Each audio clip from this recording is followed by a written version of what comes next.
Good afternoon, friends. I spent the day in the hospital yesterday thanks to a nice reaction to my second Pfizer shot. I am totally fine today. I get weird ailments. That is just my life. Don't let anything that happens to me deter you from getting that life-saving shot. Everything I went through was way better than COVID. I wanted to come on here and make sure that all of my followers are aware of what went down in Minnesota on Sunday with Daunte Wright and the horrible, tragic murder that befell him at a routine traffic stop. He was gunned down by a 26-year-old veteran of the police department. She claims she thought she had her taser the whole time, but instead shot him with her gun, killing him. And I have resources in my Instagram story showing you how to support his girlfriend China and his child. But the reason I came on here is to issue a challenge to my followers, especially my fellow white women. It's kind of funny because there's some things going down in my neighborhood. I live in the city and my neighborhood is smack dab in the middle of the city. It's a very diverse neighborhood and it's residential as well as zoned for industry and businesses. So there's a little bit of a dispute going on between music studios and bars and clubs and the residents of the neighborhood.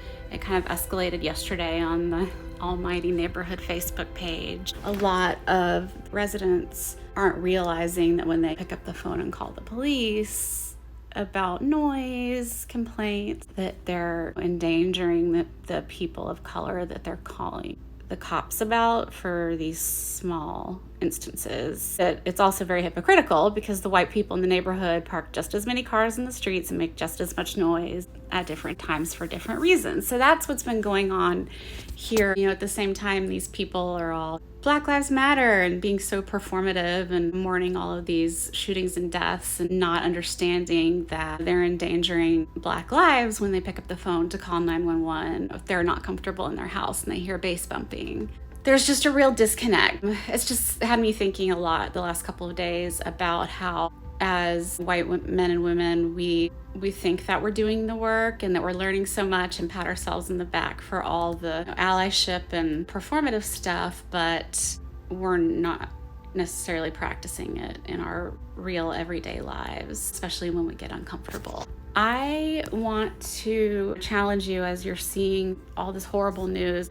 The Derek Chauvin trial is happening, and then this occurred. Pain upon pain upon pain. I would challenge you today to look inward, look at how you're living your life every day and how you're interacting with the police and with Black and brown people you know. If you see a person of color pulled over by the cops, maybe pull over and keep an eye on things. Or if you see policeman talking to or woman talking to a Black person and it just doesn't rub you the right way, stop and be an upstander, not even a bystander. It's a little bit harder maybe when it's two men and you're a woman. There's that whole level of discomfort there, and I've definitely been in that position before. But if you're with a friend or in a crowd, make it happen. Be that upstander.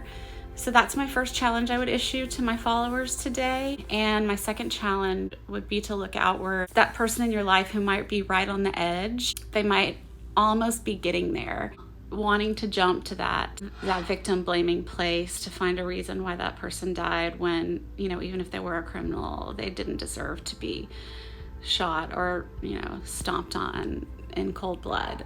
Think of that person in your life who has maybe moved past that point and past those racist talking points, and give them a call, shoot them a text, make them a little uncomfortable and be like, hey, can we talk about what happened with Daunte Wright over the weekend? I'd like to get your take on it and chat about it, see what they have to say. Maybe you can make some headway there. This is a mistake that should never have been made. I've got to hop on my next Zoom. Let me know how the challenge goes. I'll end it with Black Lives Matter.